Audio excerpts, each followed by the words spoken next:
हैं एक नए टॉपिक के साथ। संस्कृत का एक नया टॉपिक है यत्न और प्रयत्न। इससे सिर्फ एमसीक्यू आते हैं, इससे ओनली एग्जाम में आपको एमसीक्यू ही पूछे जाते हैं। बट ये छोटा है, 3-4 नंबर का इसका एमसीक्यू आते हैं, तो इसको अपन देखते हैं। तो यत्न और प्रयत्न का सबसे पहले मतलब देखते हैं। यत्न और प्रयत्न का मतलब क्या होता है? यत्न कहो या इसको प्रयत्न कहो, एक ही बात है।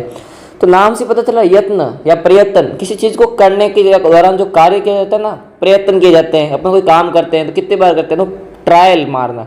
तो वैसे ये है, ये प्रयत्न का मतलब भी यही होता है कि ट्रायल, कितनी बार ट्रायल। तो यहाँ पे अब यहाँ पे क्या ट्रायल करेंगे?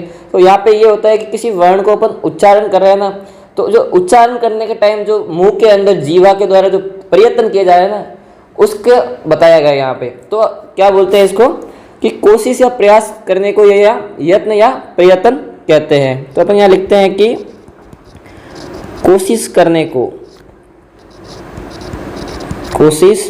को ही यत्न या प्रयत्न कहते हैं। अब ये यत्न होता है, 2 प्रकार का होता है। यत्न 2 प्रकार का होता है। कौन कौन से 2 प्रकार के होते हैं देखते हैं अपन। यत्न 2 टाइप्स होता है इसके।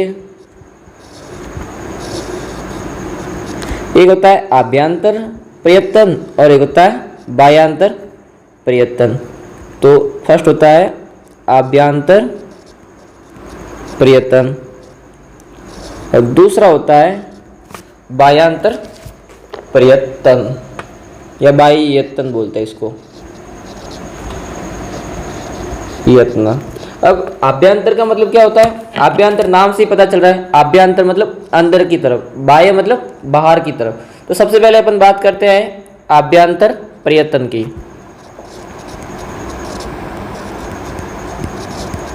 आभ्यंतर प्रयत्न को या यत्न को एक ही बात है। तो आभ्यंतर का मतलब यही होता है कि वह प्रयत्न जो उच्चारण, किसी वर्ण के उच्चारण करने से पूर्व मुख्य अंदर होता है। और बाह्य यत्न का मतलब क्या होता है कि किसी वर्ण के उच्चारण के दौरान जो प्रयत्न किया गया है, जो बाहर से प्रयत्न किया जाता है ना, उसको अपन बाह्यांतर बोलते हैं। तो आभ्यंतर का मतलब क्या हो गया कि वह प्रयत्न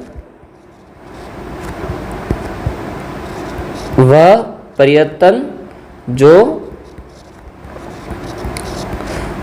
वर्ण उच्चारण से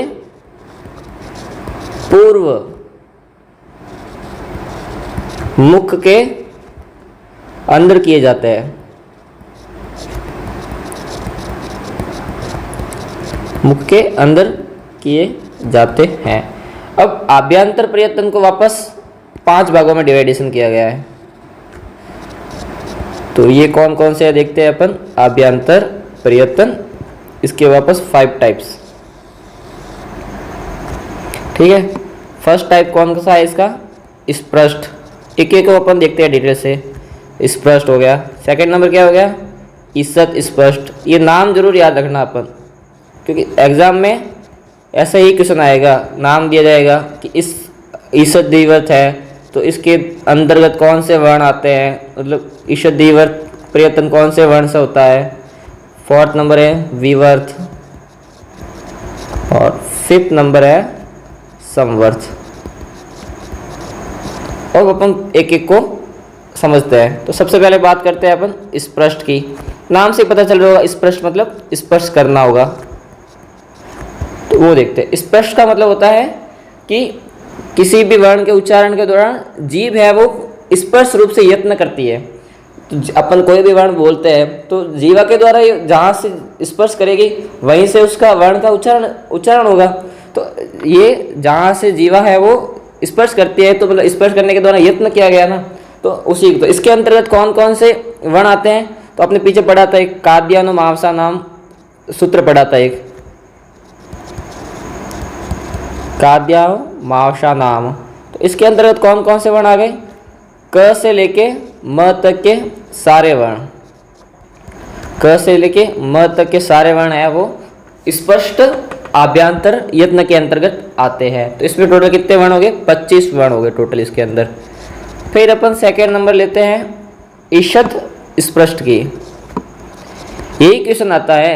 यदि इसमें से पूछ दिया जाएगा एमसीक्यू के अंदर कि क से क पूछ दिया, क का यत्न है, तो ऑप्शन में दे दिया गया स्पष्ट यत्न, ईषत् स्पष्ट यत्न, बाह्य यत्न, ईषत् द्विवर्त यत्न या विवर्त यत्न। तो ऐसे करके आपको आंसर देना होगा उसमें ऑप्शन में। आप ज़्यादातर इसके एमसीक्यू, ज़्यादातर के 101% इसके क्वेश्चन एमसीक्यू फॉर्म में ही आते हैं। तो सेकंड नंबर अपन देखते हैं ईषत् स्पष्ट। ईषत् स्पष्ट, तो इसके अंतर्गत क्या होता है कि इसके अंतर्गत जीवा है वो अपने स्थान के साथ थोड़ा सा स्पष्ट रूप से यत्न करती है। ईषत् स्पष्ट थोड़ा सा स्पष्ट करती है, ज़्यादा नहीं, थोड़ा सा स्पष्ट करती है। तो इसके अंतर्गत कौन कौन से वर्ण आते हैं? इसके अंतर्गत अंतस्थ वर्ण आते हैं। अपने लास्ट लेक्चर में देखा था, जब अपने संस्कृत की वर्णमाला देखी थी, तो उसके अंतर्गत देखा था अंतस्थ वर्ण। तो अंतस्थ वर्ण कौन कौन से होते हैं? य, व, र और ल, ये होते हैं अंतस्थ वर्ण। इनको और भी नाम से जाना जाता है। कौन सा प्रत्यार हो गया? यण प्रत्यार बोलते हैं इसको। प्रत्यार भी अपने लास्ट लेक्चर में देखा है। तो ये हो गया यण प्रत्यार। तो इनका है वो उच्चारण के दौरान ईषत् स्पष्ट यत्न होता है। फिर अपन बात करते हैं थर्ड नंबर ईषत् द्विवृत्त की।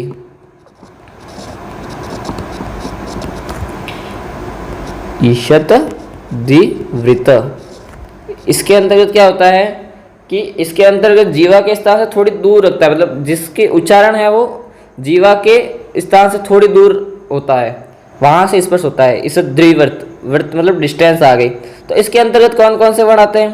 तो इसके अंतर्गत आते हैं ऊष्म वर्ण। अब ऊष्म वर्ण कौन कौन से होते हैं वो देखते हैं। ऊष्म वर्ण होते हैं श, श, स और ये ह, ये होते हैं ऊष्म वर्ण। इनको कौन सा प्रत्यार हो गया ये? तो ये होता है सल प्रत्यार। क्वेश्चन ऐसा जरूरी नहीं है कि एक वर्ण देके ही पूछे, आपको ये भी पूछ सकता है कि सल प्रत्यार का यत्न बताइए, तो आंसर जाएगा ईषत् द्विवर्त। फिर अपन फोर्थ नंबर पे बात करते हैं अपन कौन सा अभ्यंतर की? विवर्त अभ्यंतर की। विवर्त अभ्यंतर की, तो विवर्त यत्न के अंदर तो क्या होता है कि स्वरों का जो प्रयत्न था वो विवर्त होता है। इसमें जीवा है वो अपने उच्चारण स्थान में ओष्ठ के स्थान से दूर रखती है। तो इसके अंतर्गत कौन कौन से वर्ण आते हैं? तो इसके अंतर्गत आता है अच प्रत्यार आता है। तो अच प्रत्यार मतलब क्या हो गया? अच प्रत्यार का मतलब हो गया सारे स्वर इसके अंतर्गत आते हैं। आपने स्वर पीछे लेक्चर में देखा ही है कि स्वर कौन कौन से होते हैं। अच प्रत्यार वो है वो स्वर होते हैं। तो स्वर का उच्चारण, ये भी क्वेश्चन पूछ सकता है, स्वरों का उच्चारण के अंतर्गत कौन सा यत्न होता है? तो विवर्त यत्न होता है। फिर अपन लास्ट देखते हैं अभ्यंतर यत्न का टाइप संवर्त। सबसे ज़्यादा क्वेश्चन इसी का आता है, ज़्यादातर क्वेश्चन संवर्त से ही आता है। तो संवर्त का मात्र एक ही वर्ण होए जिसका उच्चारण के लिए यत्न है वो संवर्त यत्न होता है। तो सिर्फ आंसर देखिएगा ह्रस्व अ। ह्रस्व अ वर्ण का जो संवर्त प्रयत्न है। तो अपन ने क्या देख लिया? अभ्यंतर यत्न देख लिया। अब दूसरा अपन देखते हैं बाह्य यत्न। अब अपन बात करते हैं बाह्य यत्न की बात करते हैं। बाह्य यत्न, इसको देखते हैं। बाह्य अंतर में क्या होता है कि मुख से वर्ण जब बाहर निकलता है ना, या उस समय जो किए गए प्रयास को क्या बोलते हैं? बाह्य यत्न बोलते हैं। तो अपन यहाँ लिख देते हैं कि मुख से वर्ण जब बाहर निकलते हैं, बाहर निकलते समय किए गए प्रयास को, किए गए प्रयास को बाह्य यत्न कहते हैं। अब बाह्य यत्न कितने प्रकार के होते हैं ये भी एमसीक्यू में क्वेश्चन पूछा जाता है। तो बाह्य यत्न है वो 11 प्रकार का होता है। कितने टाइप्स का? 11 प्रकार। अब इसके एक एक करके अपन नाम देखते हैं। तो सबसे पहले आता है विवार, संवार, श्वास, नाद, घोष, अघोष, अल्प प्राण, महाप्राण, उदात्त,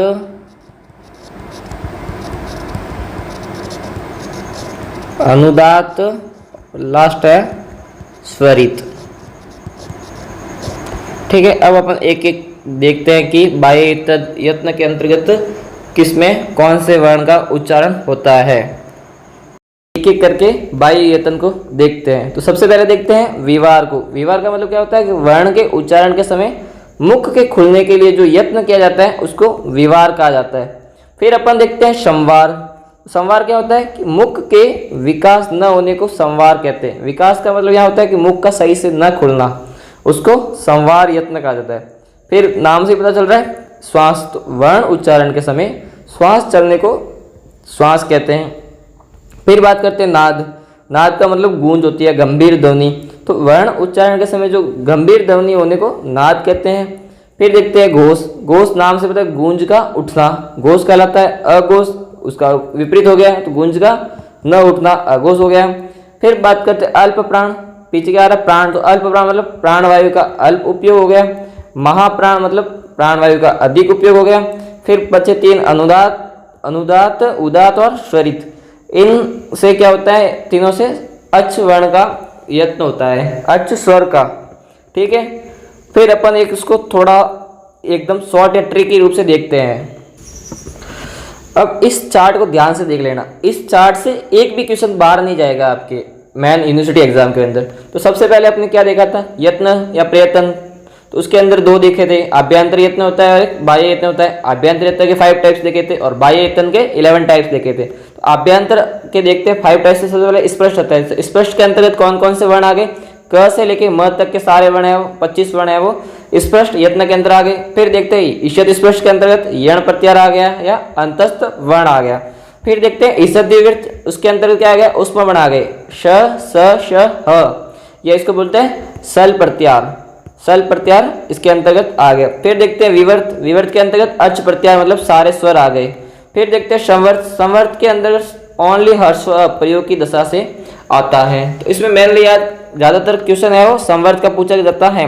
बाकी आने को तो क्वेश्चन कोई भी आ सकता है, पर ज़्यादातर पुराने पेपर देखते हैं तो उसके अंतर्गत संवर्त का क्वेश्चन पूछा गया है।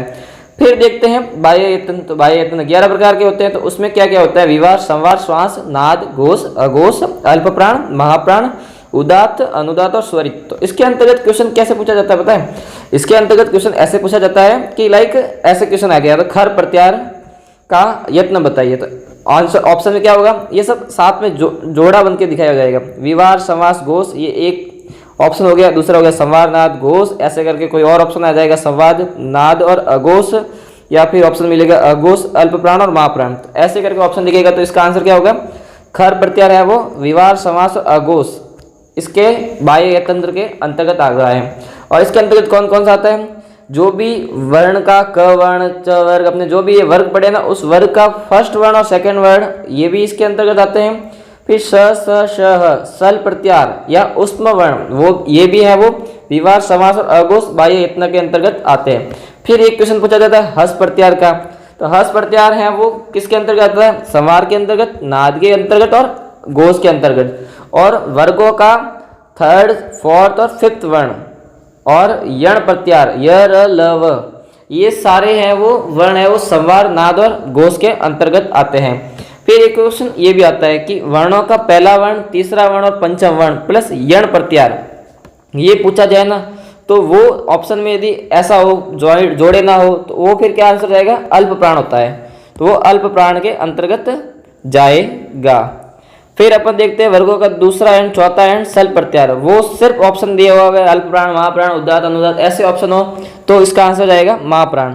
अब देखो मैं देखते हैं क वर्ग का क, ख, ग, गड़, छ, ज, जड़ ये देखते हैं। तो इसके अंदर क्या है कि ये फर्स्ट वर्ण और सेकेंड वर्ण ये किसके अंतर्गत आएंगे, विवार, संवास और अघोष के अंतर्गत आते हैं। और पीछे बचे थर्ड, फोर्थ एंड फिफ्थ, ये किसके अंतर्गत आएंगे? संवार, नाद और घोष के अंतर्गत आएंगे। यदि पूछा जाए कि फर्स्ट और फिफ्थ, तो ये किसके अंतर, और थर्ड, फर्स्ट, थर्ड और फिफ्थ ये पूछा जाए तो वो अल्प प्राण प्रयत्न के अंतर्गत आएगा। और बचे कौन से? फोर्थ एंड फिफ्थ हैं वो महाप्राण के अंतर्गत आएगा। अब अपन देखते हैं एमसीक्यू। तो एमसीक्यू जैसे देख लिया, बाह्य एतन कितने होते हैं? तो ऑप्शन गया 11। अब पूछ लिया ये खाली जगह वर्ण ईसत विवर्त, ईसत विवर्त के अंतर्गत कौन सा वर्ण आता है? ह वर्ण आता है, क्योंकि इसके अंतर्गत क्या आते हैं? उष्म वर्ण आते हैं। तो ये हो गया। फिर देखते हैं ईसत विवर्त के अंतर्गत, तो ईसत विवर्त का वापस स आता है, ठीक है। फिर पूछ लिया वर्ण स्पष्ट वर्ण कौन सा है? तो स्पष्ट वर्ण काव्य मावसा नाम सूत्र से देखते हैं तो कौन सा आएगा? च आएगा। माहेश्वरी सूत्र कितने होते हैं? अपने लास्ट सबसे पहले लेक्चर में देखा था कि माहेश्वरी सूत्र के बारे में, तो माहेश्वरी सूत्र कितने होते हैं? 14 होते हैं। फिर पूछ ले वर्ण अंतस्थ वर्ण है, ये सारा आपका रिवीजन हो रहा है यहाँ पे एक तरीके से। तो अंतस्थ वर्ण कौन सा है? ल अंतस्थ वर्ण है। स्पष्ट वर्ण कौन सा है? ड स्पष्ट वर्ण है। फिर अपन ये शॉर्ट देखते हैं, अभ्यंतर और प्रयत्तर, ये टेबल से भी अपन एक बार क्लियर कर सकते हैं। तो स्पष्ट वर्ण के अंतर्गत काव्य मावसा नाम से क से लेके म तक के 25 वर्ण आ गए। ईसत स्पष्ट के अंतर्गत यर लवा या यण प्रत्यार आ गया। विवर्त के अंतर्गत ई यू णी री री ए ओ एच अच आ गया। फिर देखते हैं ईसत विवर्त के अंतर्गत स स स ह आ गया। और फिर देखते हैं संवर्त के अंतर्गत हर्स्व अ आ गया। अपने बुक में भी ये जो टेबल दे रखी है ये भी देख सकते हो आप एक बार कि विवाह के अंदर खर प्रत्यार आ गया। संवार के अंतर्गत कंठ संकुचित होता है तो क से ख से छ च ट ठ प फ ये आ गया। श्वास आ गई, स स स आ गया, ऐसा करके ये होता है। और मेनली ये क्वेश्चन ज़्यादातर पूछा जाता है खर प्रत्यार का और हस प्रत्यार का, तो ये अलग से देखते हैं। तो यहाँ पे अपना ये प्रयत्न वाला टॉपिक कंप्लीट होता है।